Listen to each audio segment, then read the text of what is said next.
The lawlessness is just spurring vigilantism, and that's dangerous. A Baltimore man accused of shooting two squeegee workers who he thought robbed his mom, according to police. How investigators link the shooting to the squeegee dispute. And a Fox 45 News investigation turns up new numbers on just how big of an issue the squeegee crisis has become. 4 investigations by the state finds that city schools violated federal education rights of students, how education leaders are responding, and the new ally taking the fight to North Avenue. Live from WBFF in Baltimore, this is Fox 45 News at 10. And good evening, everybody. I'm Mary Bubala. I'm Kai Jackson. Another shocking story involving squeegee kids tonight. Police say a man shot 2 squeegee workers after he says squeegee workers stole thousands of dollars from his mother. Fox 45 News has heard dozens of stories about heated exchanges with squeegee kids since Timothy Reynolds' murder in July. This latest is now reigniting questions about what the city is doing to keep drivers and the squeegee kids safe. We have team coverage tonight. Mackenzie Frost is looking into the timeline of the squeegee problem. But first, Jeff Abel has details of this latest incident and reaction to it. Jeff? Well, according to police, the suspect had simply had enough and pointed his anger at the people holding the squeegees. On warmer days, Moravia and Sinclair is normally buzzing with squeegee kids hustling for a buck. But this summer, anger erupted here when one man says squeegee kids stole his mother's phone and paid themselves $2,200. It's definitely getting out of hand. According to police, the victim's son, 26-year-old Shamil Dixon, returned to this intersection with revenge on his mind. Detectives say Dixon offered 3 squeegee kids a job and drove them to Edmondson Avenue, where he's accused of pulling a gun and demanding an answer. Who did this to my mom, he asked. Who took the money the other day? Here in the 2400 block of Edmondson Avenue, police say a 17-year-old and a 23-year-old were shot. A third man fled the scene unharmed. What? Man, that's messed up, man. It's still unclear if those shot at this scene are the same squeegee kids who allegedly stole $2,200 from Dixon's mother. Dixon is now locked up, charged with attempted murder and felony assault. But the case is drawing wide reaction. On Fox 45's Facebook page, one viewer writes, "Can't blame him. This city isn't doing anything." While another viewer writes, "We need justice for Dixon. Set Dixon free." I sympathize with them both because when you're looking at it in the spiritual aspect, we all being played. You see how they wanted to get a job, try to better themselves, and that's what happened. Sean Kennedy with the Maryland Public Policy Institute says the shootings are hardly surprising. When the system stops enforcing its own rules, that means that other people are going to continue to take the law into their own hands. And this could have resulted in 3 murders because the city is abetting such a vigilantism by not enforcing basic laws. Well, police were able to identify the suspect after he was recorded on a jailhouse phone call talking about the incident with his brother, who is also incarcerated. We're live tonight. Jeff Abel, Fox 45 News. Jeff, thank you. Earlier this year, a Fox 45 News employee became the victim of a squeegee kid Cash App scam. He says squeegee kids used his phone to send themselves hundreds of dollars. The Baltimore City Council addressed these scams during a hearing on squeegee kids. Many of them said the responsibility is on drivers. Obviously, we've heard about the cash apps, that people have gotten, large amounts taken out of Cash App. And to those people who hand people their phones, don't do that, right? Like, don't hand somebody your phone. Well, as we mentioned, Fox 45 News has heard many stories of heated interactions between squeegee kids and drivers, many of them starting the very same way. I said no, and he started spraying the car and all that stuff. And they offered to clean my window, and I waved them off. I rolled out my window saying, "No, thank you, have no cash." I said, I don't want my windows done. I'm all right. I said, "No, thank you." And he just kept doing it. Well, Fox 45's Mackenzie Frost has been investigating concerns for months. She continues our team coverage with some new data from police showing just how big of an issue this is right now.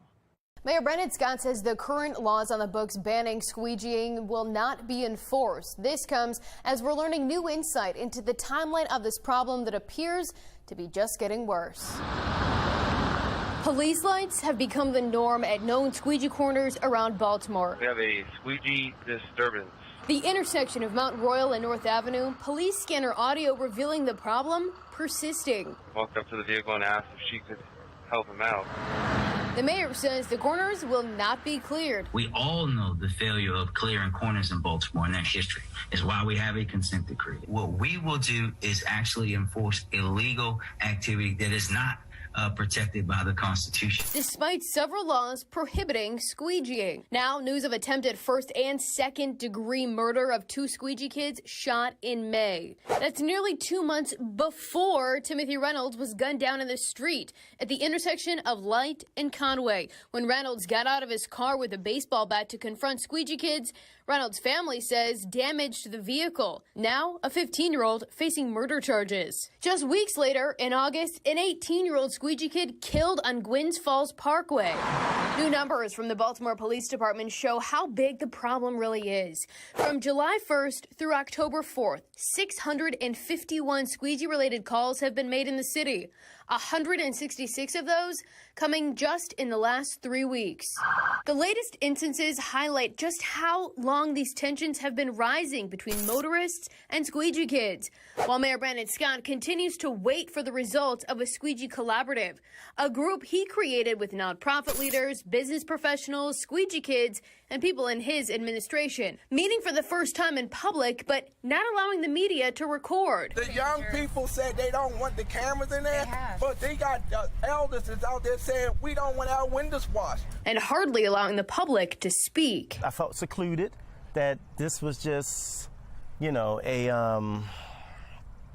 show. Police officers stationed at known squeegee corners. Over the summer, the department utilizing hundreds of hours of overtime to have officers sit there. After Fox 45 News first reported the deployment plan, Police Commissioner Michael Harrison going on the radio. We can't sustain this indefinitely. But so far, BPD says the deployment strategies are still in place. It comes after a pilot program launched this summer by the Downtown Partnership to put armed security guards at the corners. But the squeegee kids remain, while the mayor works in a plan to find other options for these kids. When I went to that first squeegee meeting, the deputy mayor who's involved in this work said that the public could expect to see a plan in the first 2 weeks of October. But now a spokesperson for the mayor's office says the plan likely will not come until the end of fall. In Baltimore, Mackenzie Frost, Fox 45 News. Fox 45 News has pressed city leaders on the squeegee kid problem many times in the past, and many of them have pointed out that this is dangerous not just for drivers, but for squeegee kids themselves. I believe this activity is unsafe, unhealthy, and beneath the greatness and dignity of our young people. It is not safe for anyone in that scenario. It is not safe for the people engaged in the squeegee activity. It's not safe for the motorists. It's not safe for nearby pedestrians. It's not safe for anyone. It's also unsafe for these young people to be out there. It's just plain and simple unsafe. Fox 45 News sent more questions to the city council today, asking, will you put pressure on Mayor Brandon Scott to release plans from his squeegee collaborative quicker? How long will people in Baltimore have to wait before something is done about the problem? And for the safety of motorists and squeegee kids, should the corners be cleared immediately? We've not received a response from any council member, but we will continue to seek answers. Well, there are laws in place that would keep squeegee kids off the streets, but Mayor Scott is not enforcing them. One law states a person can't stand in a roadway to solicit a ride, employment, or business from a driver. Another statute targets aggressive soliciting. That's like intentionally blocking a driver or using obscene language and intimidation. Now, despite those laws, Mayor Scott has said he won't clear squeegee kids off the corners, and that has led to some to question whether he's defying his oath of office. And that I will be faithful. And bear true allegiance. And bear true allegiance. To the state of Maryland. To the state of Maryland. And support the Constitution. And support the Constitution. And laws thereof. And laws thereof. The presumptive next city state's attorney, Ivan Bates, has said he agrees with that sentiment and has promised to use the laws on the books to prosecute squeegee kids after intervention efforts. However, former city prosecutor Jeremy Eldred says There's not much Bates will be able to do as city state's attorney if the mayor doesn't support him. He can't do it unless the police department actually issues citations. If the police department does not want to issue citations at the order of the mayor, then it doesn't matter what the state's attorney wants to do, because 2 + 2 won't equal 4. And that brings us to our question of the day. Are city leaders ignoring the Squeegee kid crisis? Go to foxbaltimore.com/vote to weigh in. We'll check in on those results in just a few minutes. Let's bring in former federal prosecutor Thuru Vignarajah to weigh in on this problem and the impact on the city. Thuru, thanks for joining us tonight. First, what is your take on our question of the day? Do you think city leaders are ignoring the squeegee problem? I mean, you don't have to ask me, Mary. You can just go to any corner in Baltimore City and see the results. I mean, nothing is changing. There's a lot of talk. There's some discussion behind closed doors, but there's no action. There's no clear strategy that is creating any results on the streets. And people are frustrated, and it's resulting in terrible tragedies week after week.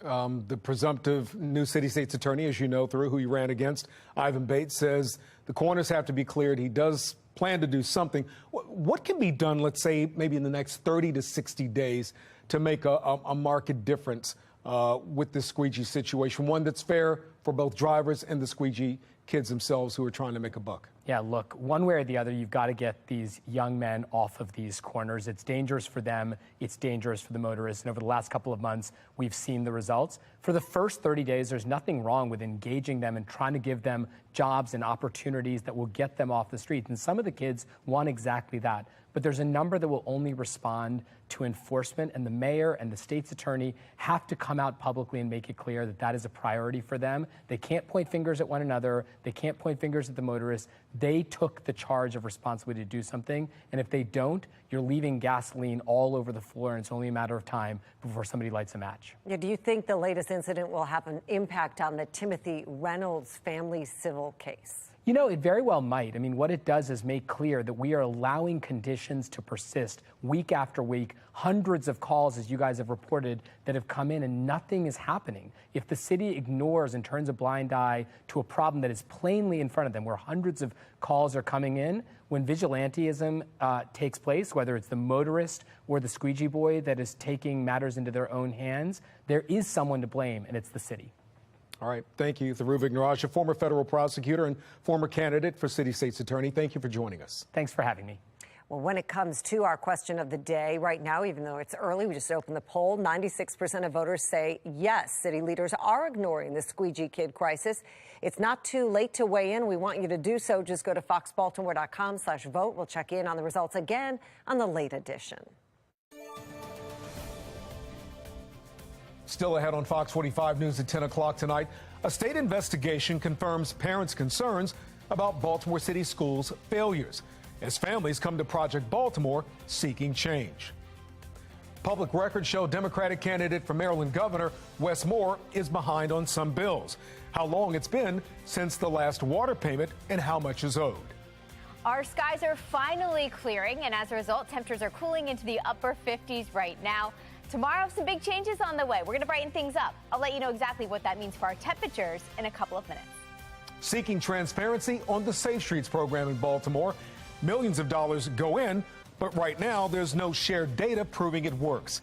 Coming up at 10:30, Fox 45 News asked the mayor if the city is hiding something.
Baltimore City Schools under fire from the state after violating the rights of multiple students. But as Project Baltimore's Chris Papst explains, the city's leadership appears to be looking the other way.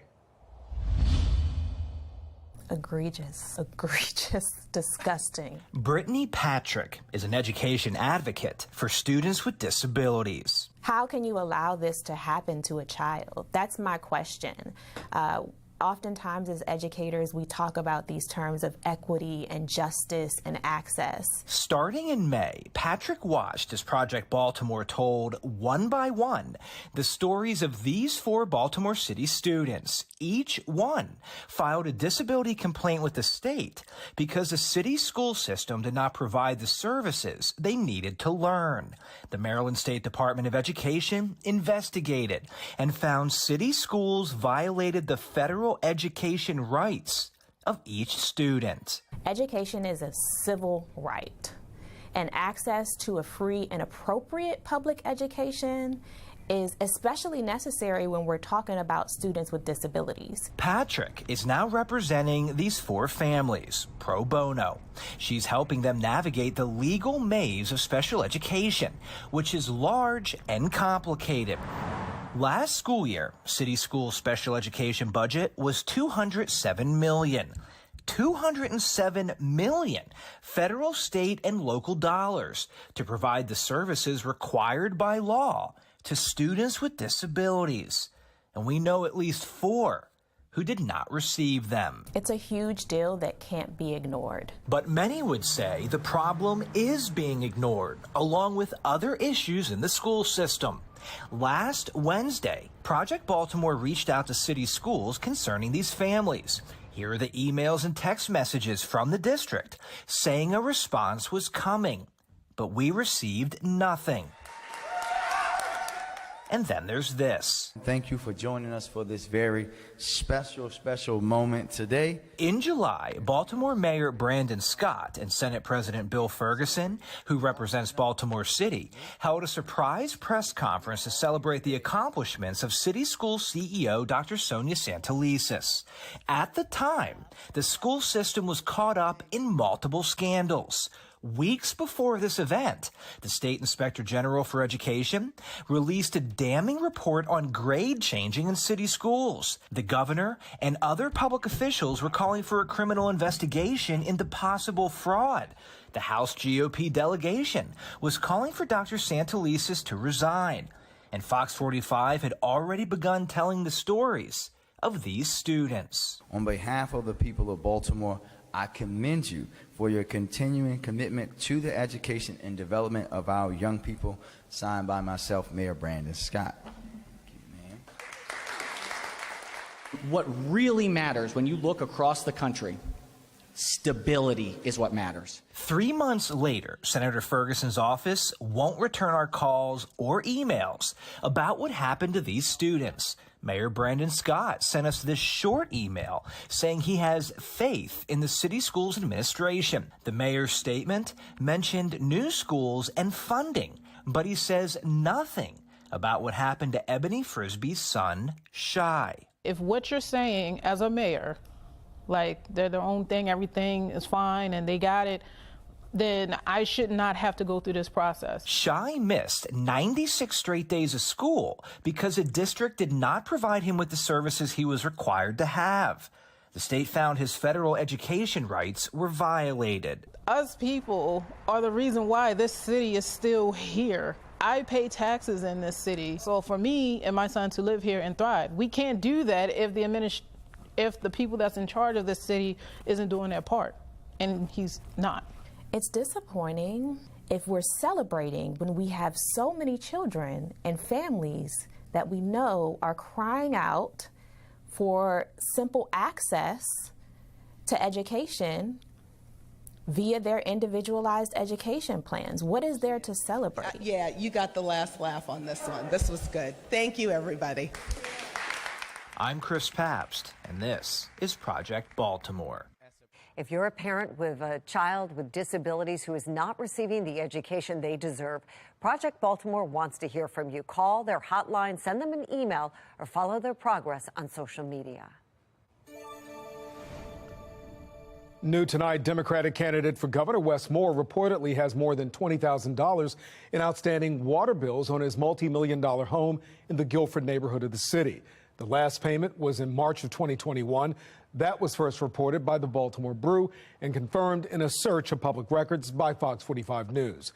A spokesperson for the campaign tells Fox 45 News they are looking into the matter. And also new tonight, the family of Hayman Lee officially filed a motion today to stay all proceedings in the Adnan Syed case. Syed was convicted of killing Lee back in 2000, but a judge vacated that conviction last month. Lee's brother says he wasn't notified of the hearing in time to attend in person. He lives out of state. The Lee family attorney told our Mackenzie Frost about the motion last week. Giving someone a half a day's notice and expecting them to show up and speak without having heard anything about what this is all about, that's not really respecting the victim's rights. The motion argues the judge violated the victim's rights by not allowing Lee's brother to testify in person, but also maintains Syed should be allowed to remain at home for now. Prosecutors have until the end of the month to decide whether to retry the case. The push for Baltimore County school leaders to stop the violence in classrooms continues. What specifically one parent wants to see coming up in 3 minutes. One school system doing away with snow days, how they'll implement virtual learning to ensure students and parents get enough warning time when it does snow. And I'm finally tracking some brighter changes in our forecast. The sun is back tomorrow. Tomorrow's going to look and feel much different. If you're planning ahead on what to pack as you step out the door to head to work or school tomorrow, don't forget the sunglasses. You're definitely going to need them. Plus, it's going to be warmer. We start in the low 50s, but we end the day in the very warm low to mid 70s. I'll let you know exactly how long this dry, mild stretch lasts in a couple of minutes on Fox 45 News at 10.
A crisis in the classroom. A group of parents and community members is taking a stand against violence in Baltimore County classrooms. We have seen videos from both this school year and last showing students fighting in and around county schools. We've also seen a Baltimore County student shot and killed near Milford Mill High School as a football game was finishing up.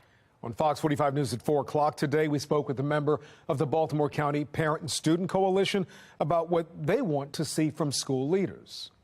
I mean, the bottom line is, we have incidents regarding violence prior to COVID. Last year, it was out of control. The beginning of the year, we heard of small fights, then it went to big fights, then it went to weapons in school, and then it became to guns, and then somebody being shot. And somebody was shot the first week of school in Baltimore counties. We just want our kids to have a safe and quality education, and those children to be held accountable when they put their hands on other students. The Fox 45 News has provided you, our viewers, with a number of reports on the violence in county schools, both this year and also last year. You can find all of our reporting on our website, foxbaltimore.com. Fox 45 News demanding answers from city agencies implementing the Safe Streets program. Our questions about transparency when it comes to funding. Plus, Fox 45 News investigates deadly overnight violence, why the location of one murder is raising questions. Those stories and more after the break.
Our top story at 10:30. The Baltimore City Council is demanding answers from the city agency implementing the city's Safe Streets program as changes are made to management. And their questions come after almost a year of Fox 45 News digging into the Safe Streets program. Fox 45's Mackenzie Frost has been leading our investigation, and she presses Mayor Brandon Scott for answers about funding. There's more confusion about what money is going to fund the Safe Streets program. Given all of these changes that we know are coming, we went directly to Mayor Brandon Scott to ask what's going on.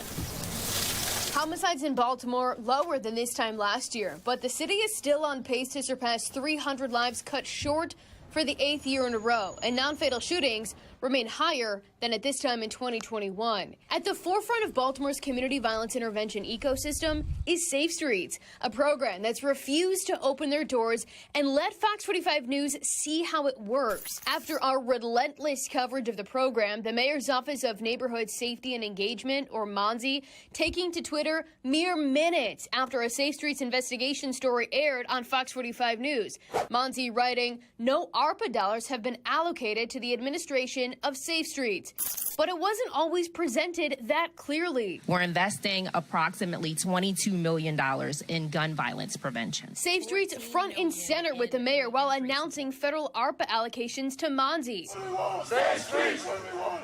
So Wednesday morning, we pressed Mayor Scott. Mayor Scott, why won't your administration let us see Safe Streets? I just have one follow-up question, though. Is your administration hiding something when it comes to this program? We're not hiding Safe Streets money because the contracts are all put out in the public. You can keep making it up in your head and saying it all over and over again, but they're publicly funded dollars. They're in the city budget. The contracts go through the Board of Estimates. If we have to give you guys a civics lesson every week, we might have to send you guys to Johns Hopkins University. Thank you so much. Thank you. The mayor's newfound clarity comes after major management changes to the program and renewed confusion. There's no confusion about Safe Streets funding. I think there is a little confusion about the breakdown with how the money is being spent. If you look at the city budget, Safe Streets is a city program. That money comes from city dollars to CBOs. That's always been the case. You can find it in the city budget book right online. ARPA is funding the CVI expansion, though, correct? ARPA is funding CVI work for other organizations and expansion in many ways. Yes, you're right. According to MONSE's own website, Safe Streets is an example of a community violence intervention program. And it's unclear how the community groups that run Safe Streets spend their money, and questions remain about if Safe Streets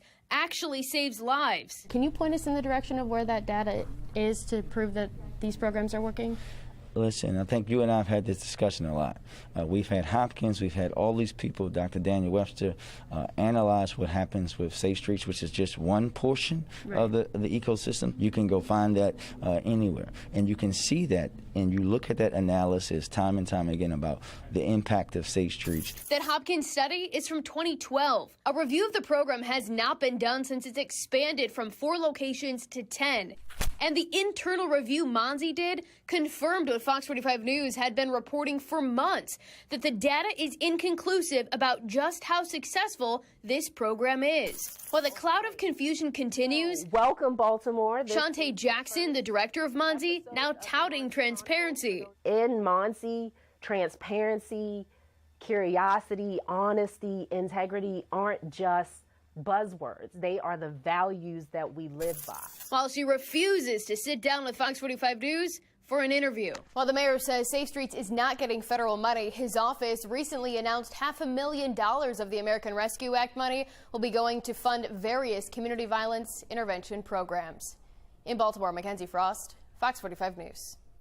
Well, Fox 45 News continues to cover the Squeegee crisis in Baltimore with a shocking accusation against a man accused of seeking justice after he says Squeegee kids stole thousands of dollars from his mom.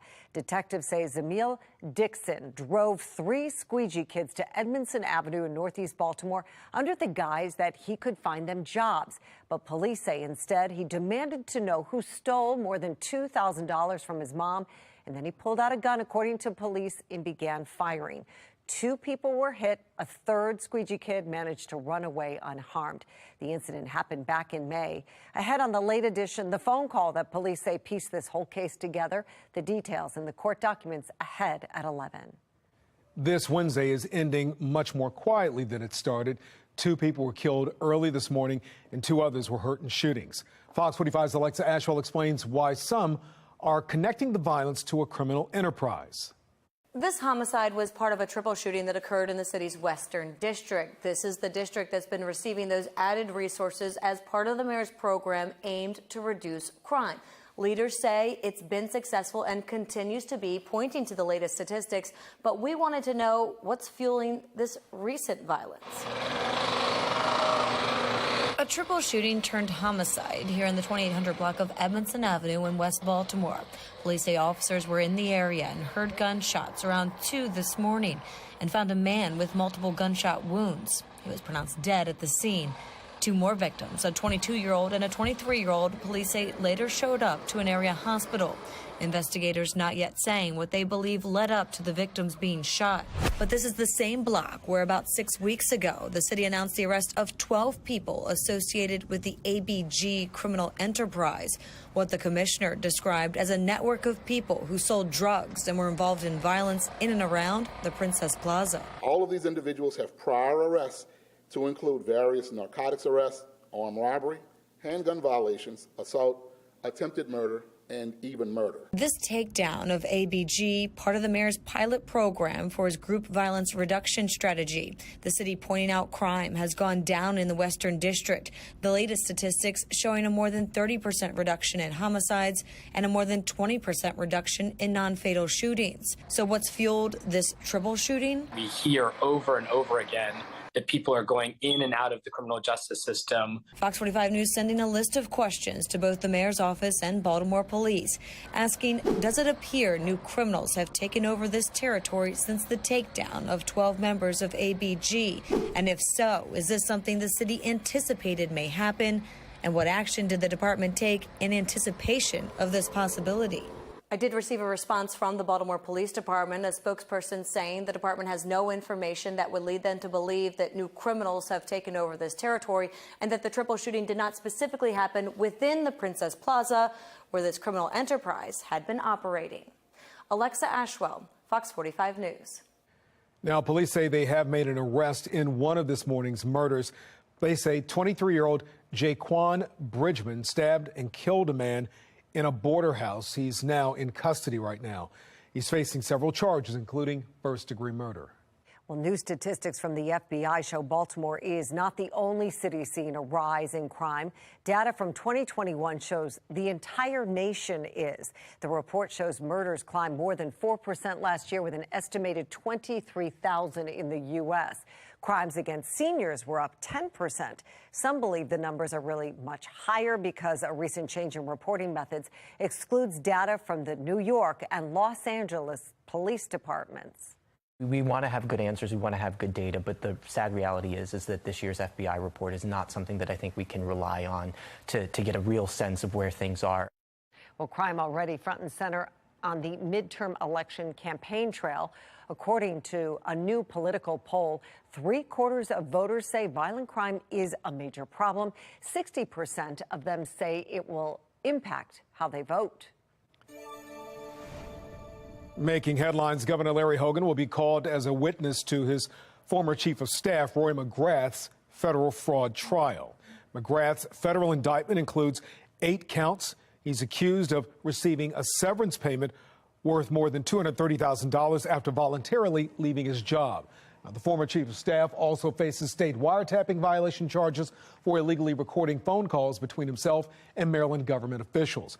Governor Hogan has denied knowing about Mcgrath's alleged crimes. A statement from his office says over the last 2 years, our office has been actively assisting in these ongoing investigations. We are confident that the justice system will uphold the public trust.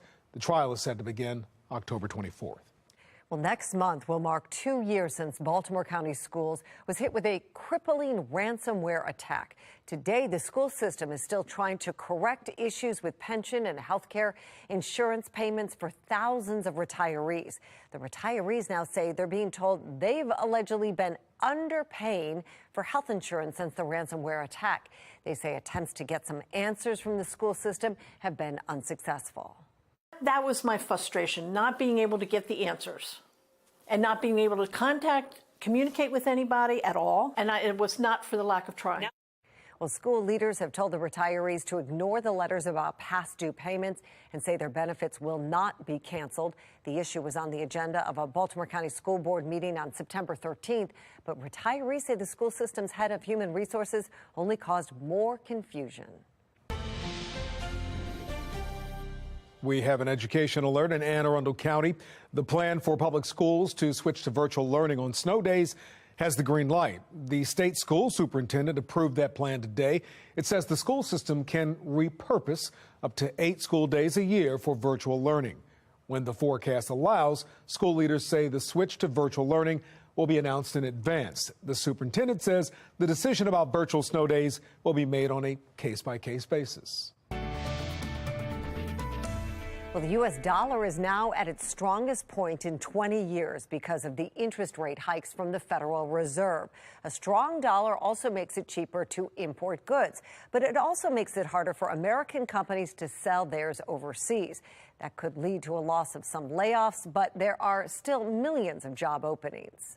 There's lots of room. I mean, job vacancies, there's still 2 jobs posted for every unemployed American, which is incredible. If we had some reduction in the jobs being offered, that isn't so bad right now. A strong dollar is good news for Americans traveling abroad as they can get more for their money. On the flip side, it could discourage people from traveling to the U.S. Just in and updating a story that we had earlier in our newscast, Democratic candidate for Governor Wes Moore's $20,000 in outstanding water bills. Well, his campaign just got back to us in writing, quote, "The Moores have paid the current balance out of an abundance of caution while they review the accuracy of the charges." According to public records online, until tonight, the last payment was made in March of 2021. Well, we're getting a closer look at the mark of the remnants of Hurricane Ian left on Delaware. How much of Rehoboth Beach is gone? And October has been off to a wet start. We've already picked up over 3 inches of rain, puts us well above where we should be for the month. But now we're taking a break from the rain and welcoming back the sunshine. I'll let you know exactly how long this drier stretch will last in a couple of minutes on Fox 45 News at 10.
The month of October has been off to an extremely wet start. Actually, we've had rain every single day now since the last day of September. That's 6 days in a row. If you take a look at all the rain we've had a range from 0.2 of an inch back on September 30th up to over an inch. And that was actually yesterday, the wettest day of this stretch. Even this morning, we picked up some rain, but now we're finally going to take a break from the rain And look at that, our skies are currently clear. You can actually see the stars out there tonight, which is a welcome change. And that's allowing our temperatures to cool and drop. We're already in the upper 50s right now. Temperatures will continue to fall into the low 50s overnight as we continue to see that clearing. That low is getting further and further away from us, taking the rain and the clouds along with it. High pressure heading towards us for a couple of days, but then this next weather maker will follow. That's our next cold front. Fortunately, not much happening along it right now, and that's going to continue to be the case as it heads our way, but it will bring us some changes just in time for the weekend. Over the next 2 days, out ahead of that front, we're actually going to warm up. So not only are we welcoming back the sunshine both tomorrow and Friday, it's also going to be much warmer again with temperatures rebounding back into the 70s. But then here comes this front. This is going to cross through Friday afternoon. You're probably not going to notice it because we're not tracking any rain, barely even any clouds, but coming in behind it, we're going to notice a big dip in temperatures as we get into the weekend, and actually the potential for our first frost even freeze by Saturday morning. Of course, we're a far cry from that 32-degree mark tomorrow. Temperatures will be warming nicely and making a run for the really mild mid-70s. Same setup Friday. We start off a little cool in the morning, but by the afternoon, we're going to be enjoying the low to mid-70s again under completely sunny skies. Meanwhile, in the tropics, things are heating up. We're finally saying goodbye to the remnants of Ian, and already we're tracking Tropical Depression 12. This should weaken and not really become an issue for us, but there is another area of concern, actually a high chance for development here within this area highlighted in red. So we could see this as our next tropical system to watch over the next 2, even 5 days. And if we take a look at the list of names here, we've checked off several. The next name on the list would actually be right after Ian, which would be Julia.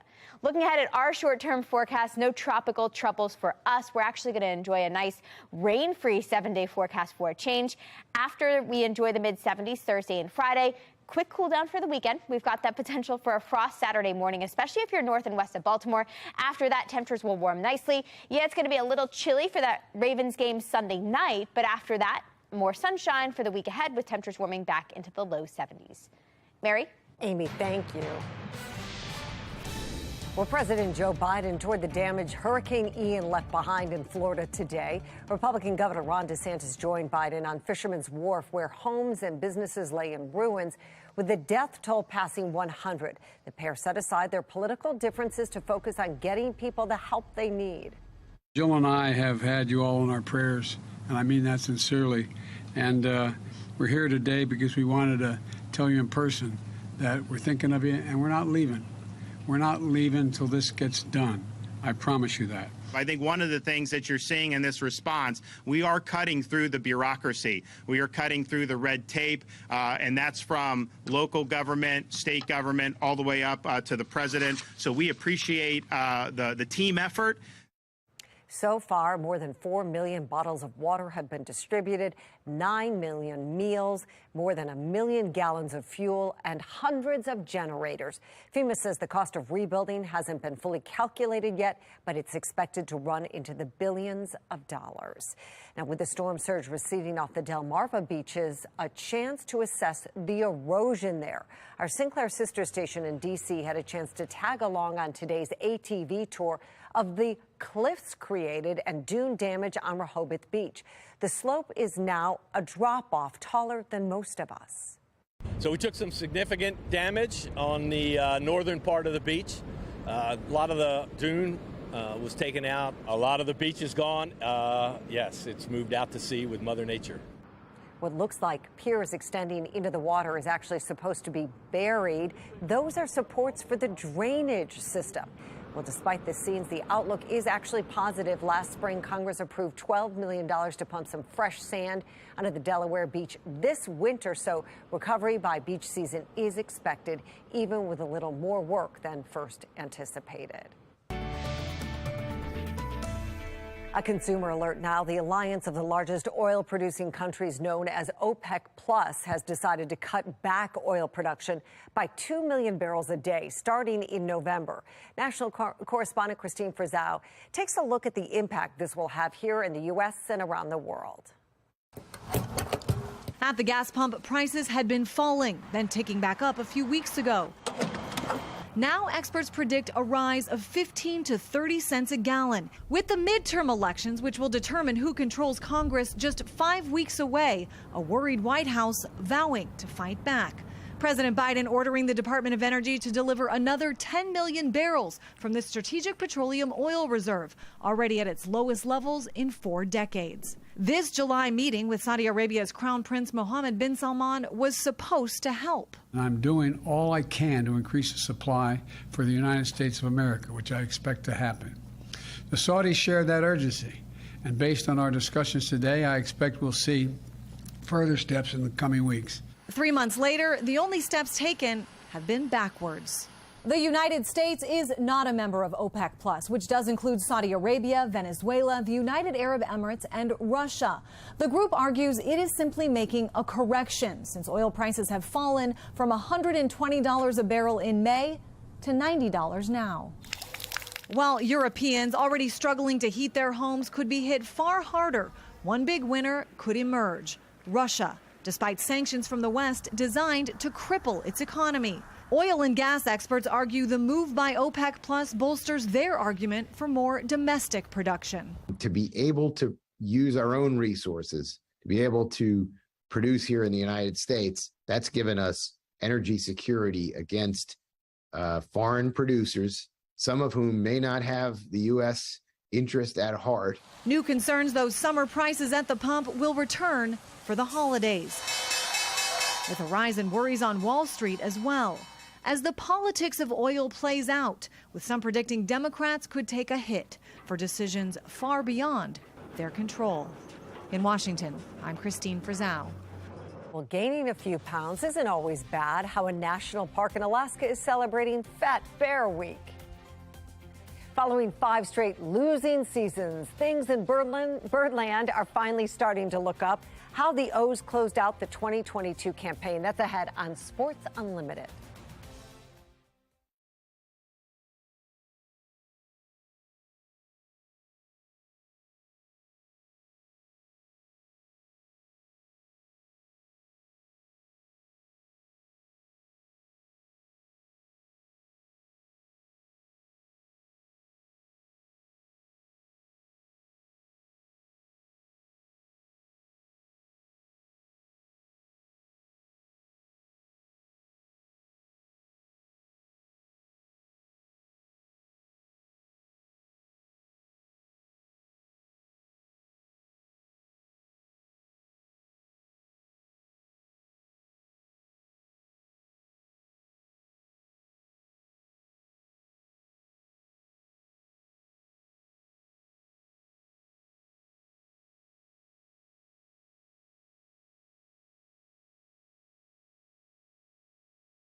What will you remember the most about the 2022 Baltimore Orioles? The 10-game winning streak, a player donning the home run chain after rounding the bases, or the fact that this team battled every single day and night?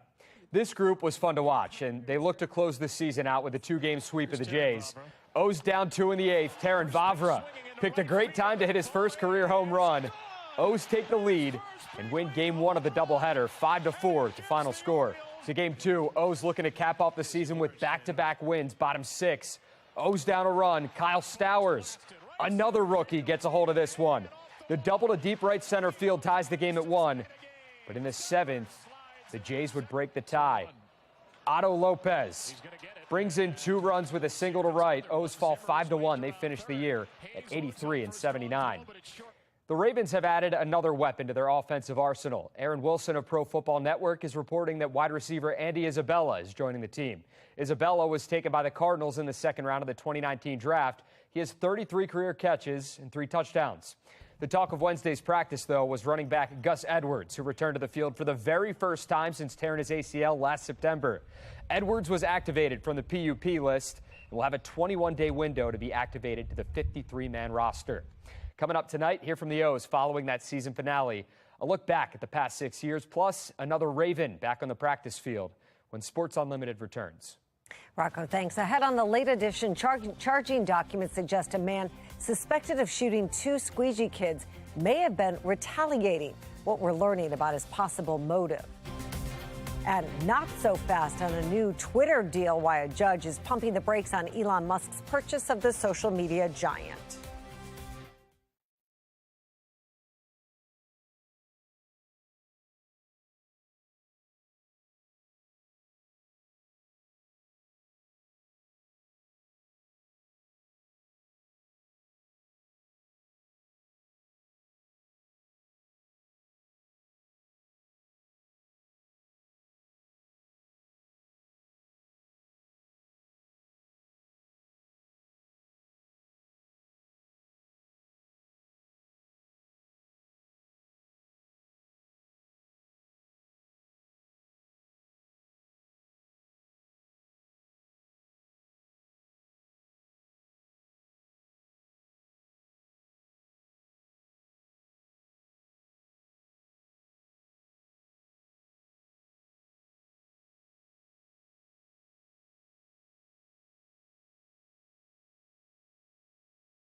Well, COVID infections are at a lower level than at previous times in the pandemic, but some regions, including the Northeast and the West, they're seeing upticks in new cases.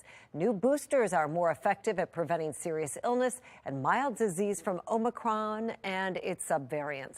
But health officials say not enough people are getting boosted.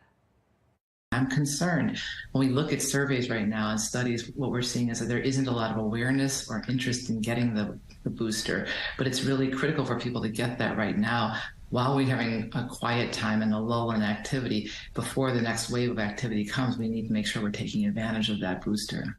Experts say we'll have a better picture of the booster's effectiveness as time goes on. They also recommend getting a flu shot. It's definitely getting out of hand. The man accused of shooting 2 Squeegee workers was seeking revenge, according to investigators. Tonight, an outpouring of support for both suspect and victims. Heyman Lee's family asked to pause proceedings in the Adnan Syed case.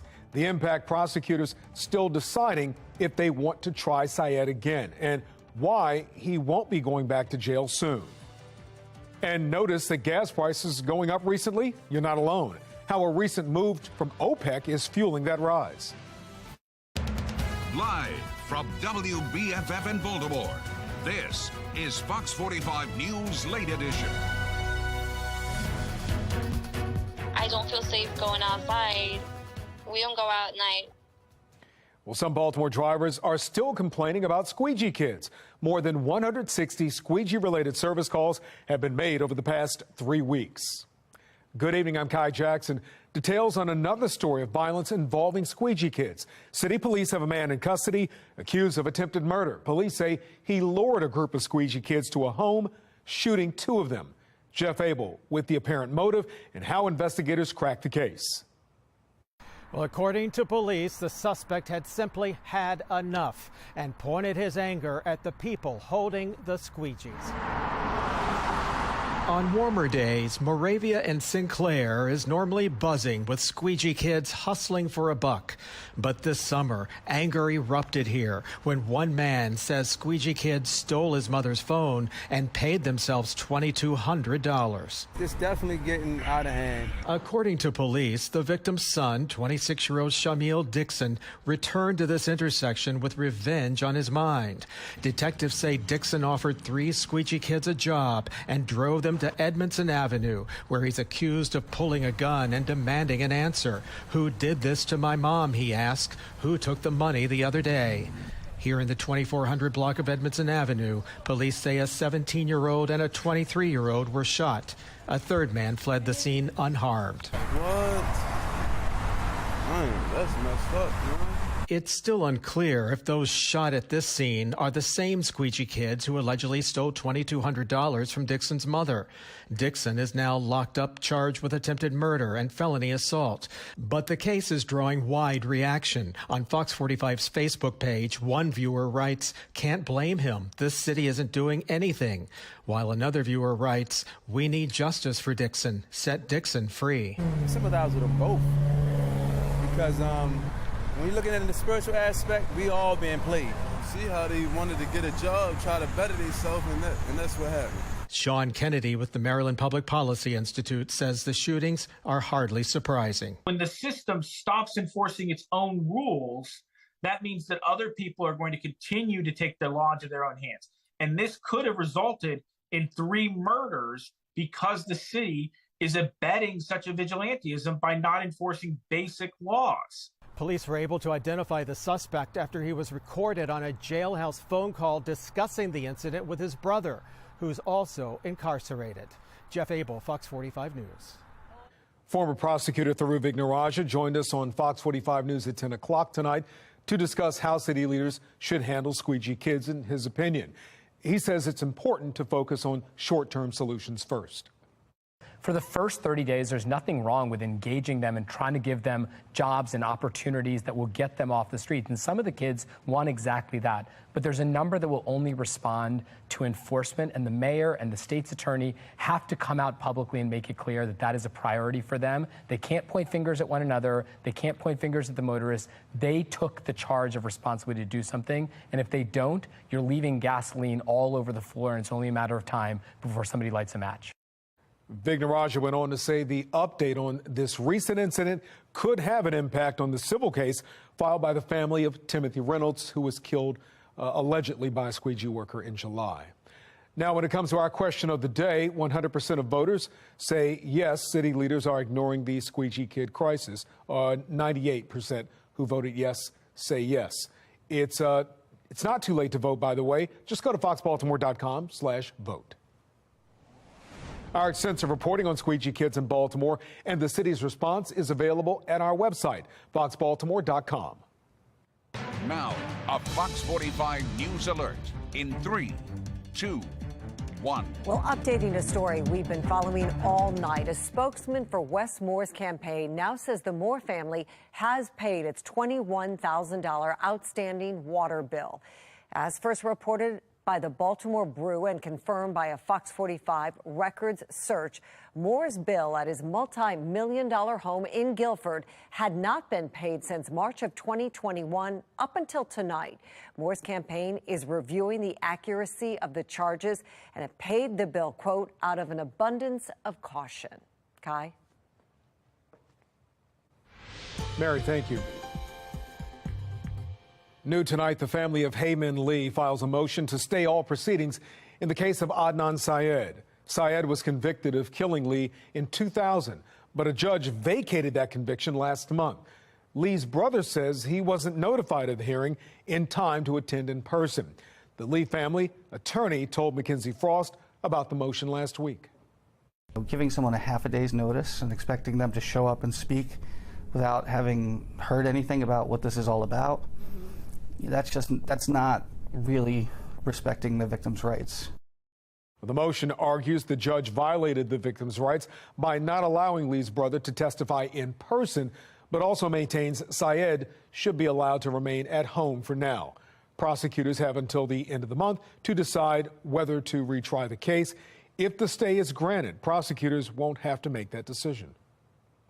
Fox 45 has received police video of a deadly shooting in Harwood in Arundel County last month. And we want to warn you, some may find this video disturbing. Put your hands up! Drop it! Drop it! Drop it! Put it down! Drop it! Drop it! In the video, you can see 48-year-old Anthony Hopkins walking out of the woods toward officers on Sands Road. Investigators say Hopkins raised a gun in the direction of the officers. 5 officers fired and hit him. He was pronounced dead at the scene. Police say it was in response to a woman who called saying her husband tried to strangle her. No officers were hurt. A ransomware attack in Baltimore County schools. It was 2 years ago, but it's still having an effect on retirees. Why the school system is telling them to ignore threats about unpaid insurance. And our skies are finally clearing. By the time we wake up tomorrow morning, the sunshine's going to be back out. Now, it is a cool night out there, but these temperatures are going to change for the warmer. I'll let you know exactly where they're headed for the rest of the week in a couple of minutes on the Late Edition.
Former employees of Baltimore County's public school system say they're still feeling the impact of a massive cyber attack 2 years later. School officials say they've made strides towards safety. Several retirees, though, are receiving surprise notifications that they have underpaid for health insurance over the past 23 months, sometimes up to $80 short per month. Well, former employees are worried about losing their benefits, and their calls for answers from county school officials so far have gone unanswered. It says failure to remit payment within the premium payment grace period of each plan may result in coverage termination for that plan. I was beside myself. That was my frustration, not being able to get the answers and not being able to communicate with anybody at all. And it was not for the lack of trying. Well, Baltimore County Public Schools released a statement telling retirees to ignore the notices. Itemized statements will be going to each former employee. The school system says benefits will not be canceled due to past due payments. And Arundel County's push to switch to virtual learning on snow days has the green light. That plan allows the school system to repurpose up to 8 school days for virtual learning this year. Now, this would prevent the school year from extending further into the summer with makeup days. Snow days aren't necessarily a thing of the past. The decision on snow days or virtual learning will be made apparently on a case-by-case basis. Coming up, President Biden tours hurricane damage in Southwest Florida. His message to the people there working to rebuild.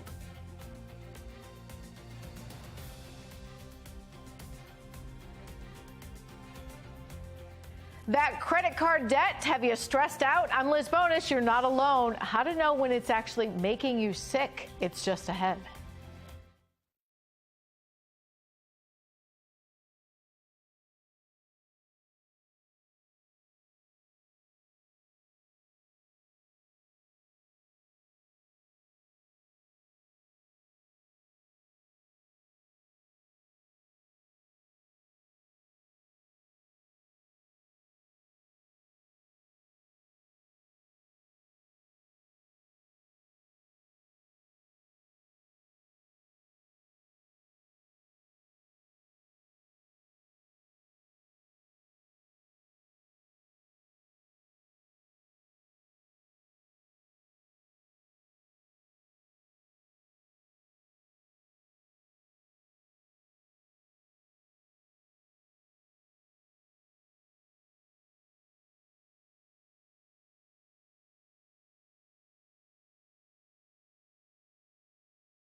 Studies say the average American carries about $6,200 in credit card debt, and that could have some negative impacts on your health.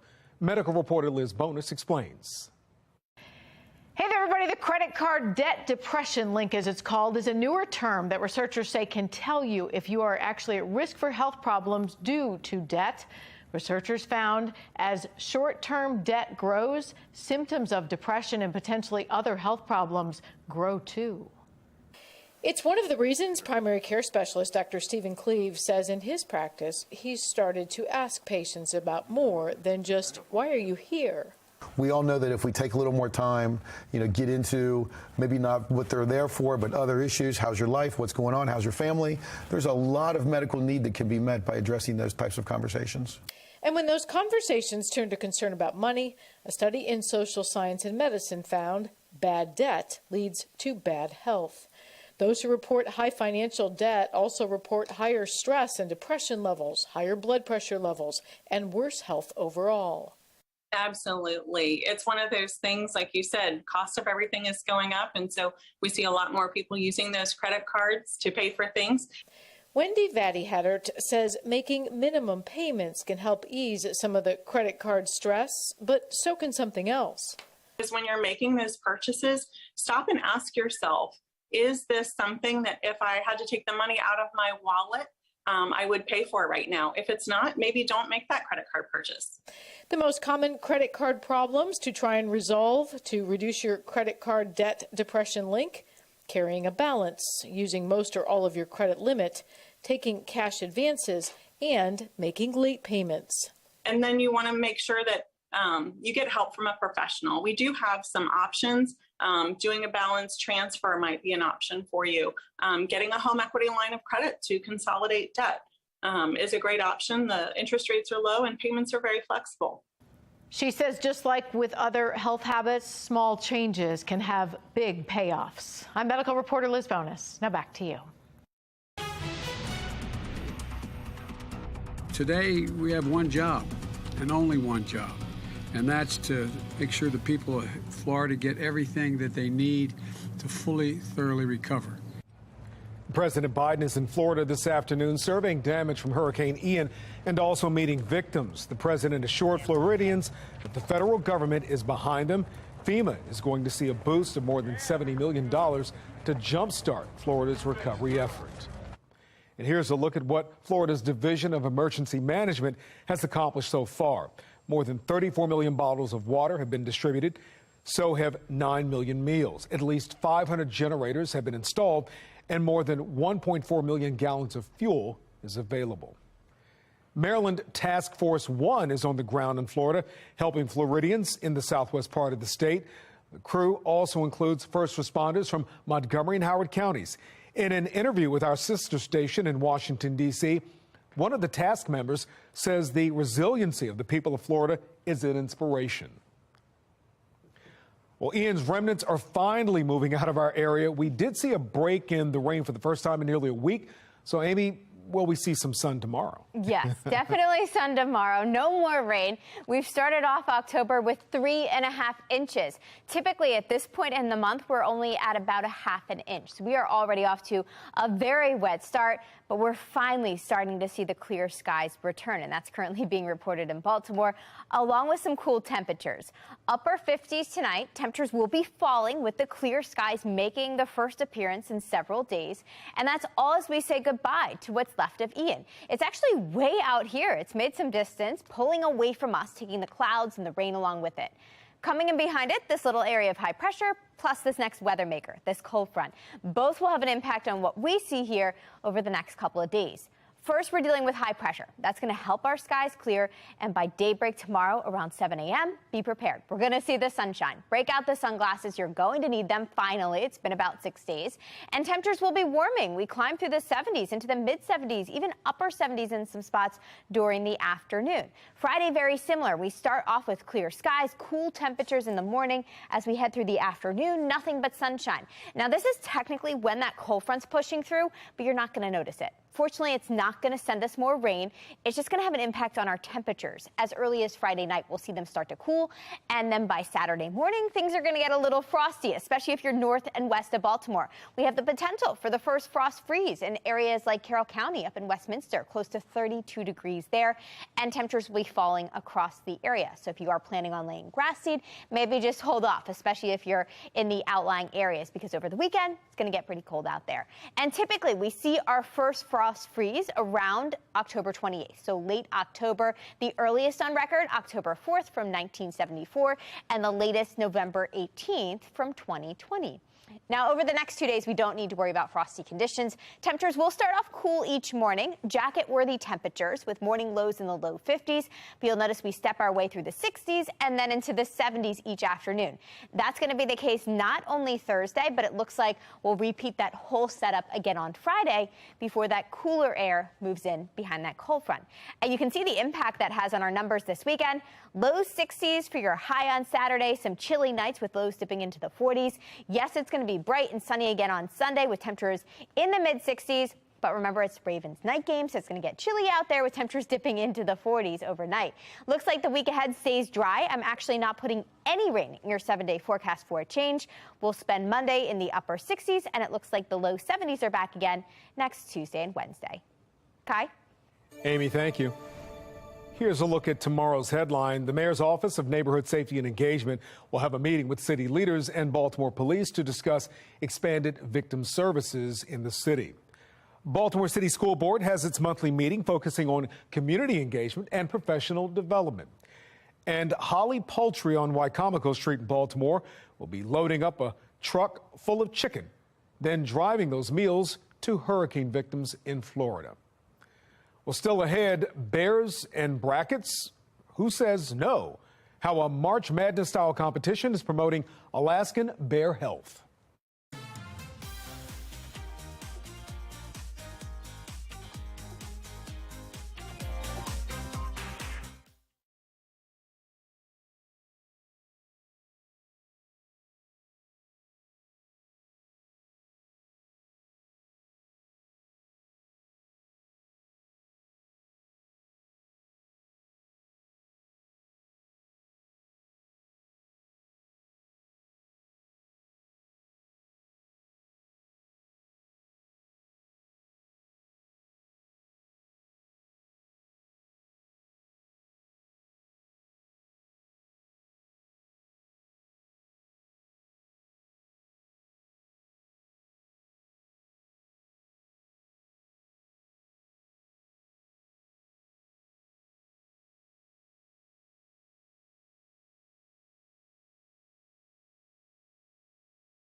Here's a look at today's top trending stories. Number one, Maryland's average gas price has climbed above $3.50 a gallon. This comes as OPEC plans to cut oil production by 2 million barrels a day starting in November. President Biden is trying to offset this loss, ordering the Department of Energy to deliver 10 million barrels from the strategic oil reserves.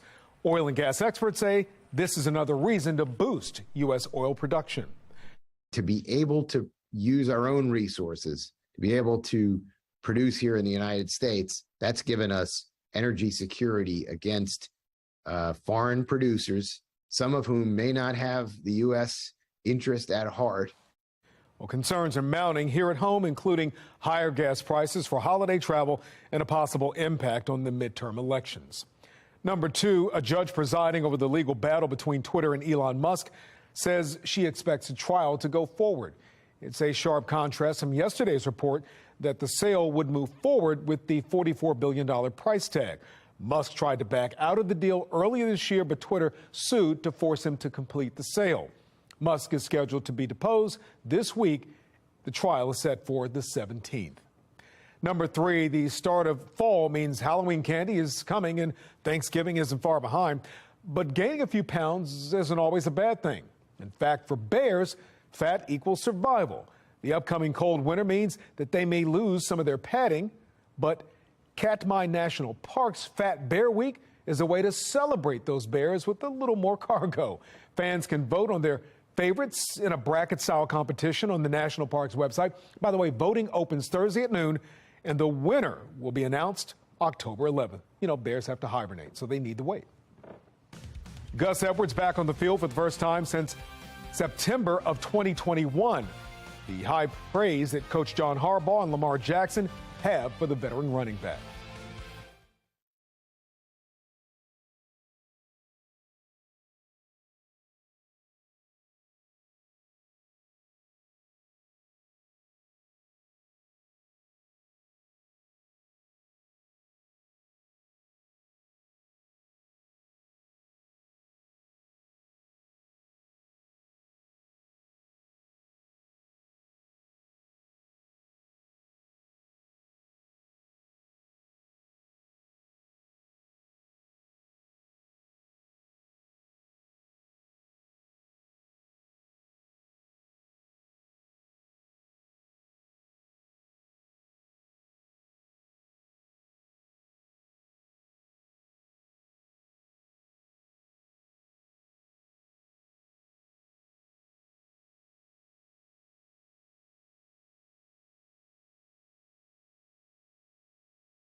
Finally tonight, it's a fitting end to what's been an unforgettable season in Birdland.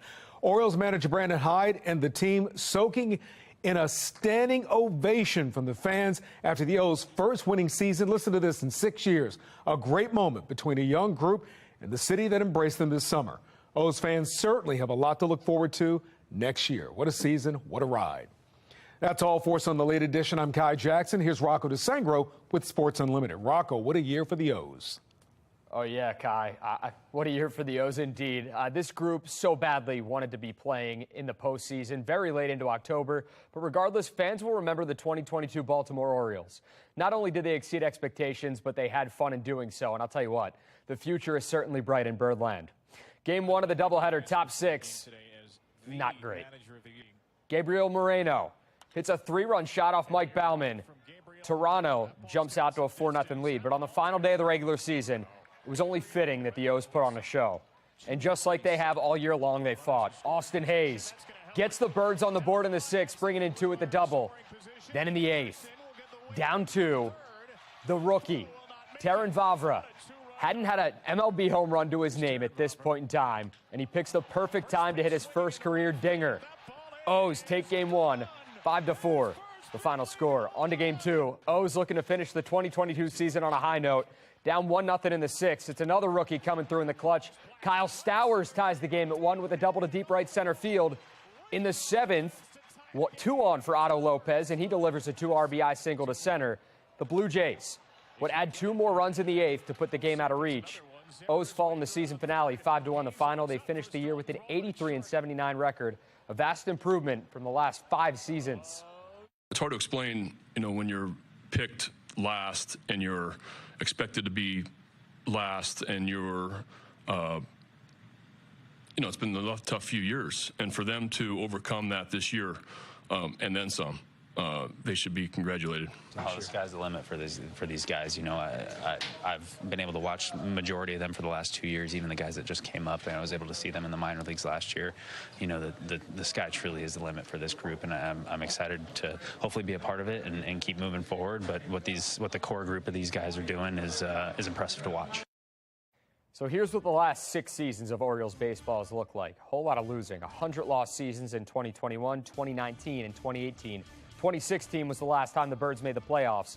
Fans in this team hoping that 2023 is the season they break that 6-year drought. Great stuff there in 22. According to Aaron Wilson of Pro Football Network, veteran wideout Andy Isabella will be joining the Ravens. Isabella was a second-round pick of the Cardinals in 2019. He has 33 career receptions and 3 receiving touchdowns to his name. What about the running game? The Gus Bus, back in business. But let's pump the brakes a bit. Running back Gus Edwards back on the field practicing for the first time since September of 2021. That's when he tore his ACL. While he looked solid during the media viewing period, Edwards still has a ways to go. Gus was at practice today. Gus looked good. He's out there. He's done a really good job with his rehab. He's worked really hard, and I thought he had a good day. So, it's obviously just the first day back in quite a long time. We're going to have to, see where it goes, but it was certainly a good start. He looks great, man. He looks real strong, running real strong. He adds a different dimension, to our run game. Obviously, everybody's seen what he's done in the past, so having a guy like that back, being able to come back, I can't wait till he's able to play. Wonderful seeing Gus today. Look like Gus to me. Look like he's back, 100%. Just can't wait to see him on the field. So the Ravens' offensive line has faced its fair share of injuries this season. Patrick McCary, who is dealing with an ankle sprain, returned to practice on Wednesday in limited fashion. Ronnie Stanley, who's yet to make his 2022 debut, he was a full participant, so that's a great sign. That's it for this edition of Sports Unlimited. I'm Rocco DeSangro. Thanks for watching, and have a great night.